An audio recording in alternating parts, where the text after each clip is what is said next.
Hello everyone, I'm Sarah Fergani with your KENS 5 News Now. Two young men standing in the garage of their home are shot and killed after a house party over the weekend. The medical examiner identified them as 19-year-old Marquise Green and 20-year-old Damari Grenage. Police say there was a party at the home on Delgado Run on the east side early Sunday morning. Someone walked up to the garage and shot the men, then took off. The shooter is still on the run, but police say when found, that person will be charged with capital murder since there are two victims. If you know anything, call police. Residents in Fair Oaks are in shock after a private sale ends with two people shot. According to the Bexar County Sheriff, the two victims were selling a gun to a teenager and another man Saturday night in front of an apartment complex on Star Ranch in Fair Oaks.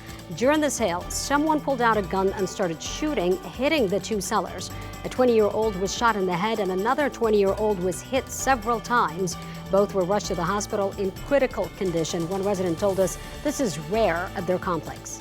Had an issue like this before, and now all of a sudden this is right in front of me and it's in front of my kids, and it's very nerve-wracking.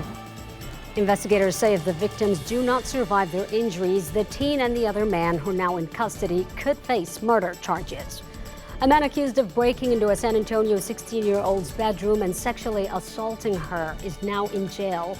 Sean Harper allegedly crawled through the girl's window to get inside a room at a home on the city's north side last November. When police got to the house, they say they saw Harper driving off and got his license plate. The girl later identified Harper through a photo lineup. Harper also has a previous conviction of sex assault of a child from 2005. We now know the name of the woman shot and killed by police after they say she swung a weapon at an officer. It happened Friday night on North Crossroads. Balcones Heights officers say they saw 49-year-old Marta Prater loitering as they were checking businesses. When they told her to leave, they say Prater tried to attack an officer with a homemade weapon and shattered a patrol car's window. So they used the taser 3 times, but say it was not enough to stop her. And that's when police say an officer who was serving as backup shot Prater, who later died. Today is the deadline to file your taxes, but according to the IRS, 1 in 10 tax filers each year files for an extension.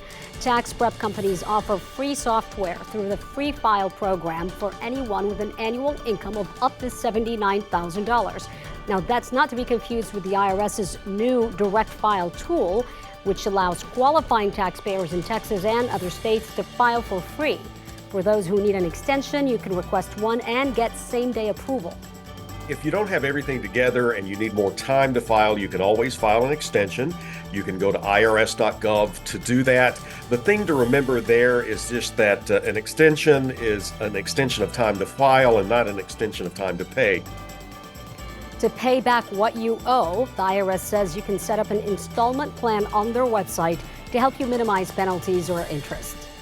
The battle over bats at a San Antonio apartment complex is causing new concerns. This is at the Hillside Manor apartment on the city's southeast side, where residents have been complaining about bats in one of their buildings. The apartment complex last week used foam to seal cracks in the building where bats were getting in. But an Austin Bat Refuge says the method used is inhumane, and they were concerned about the bats would die from starvation in the walls and attic. So they spoke to apartments management, and their team was allowed to remove the foam.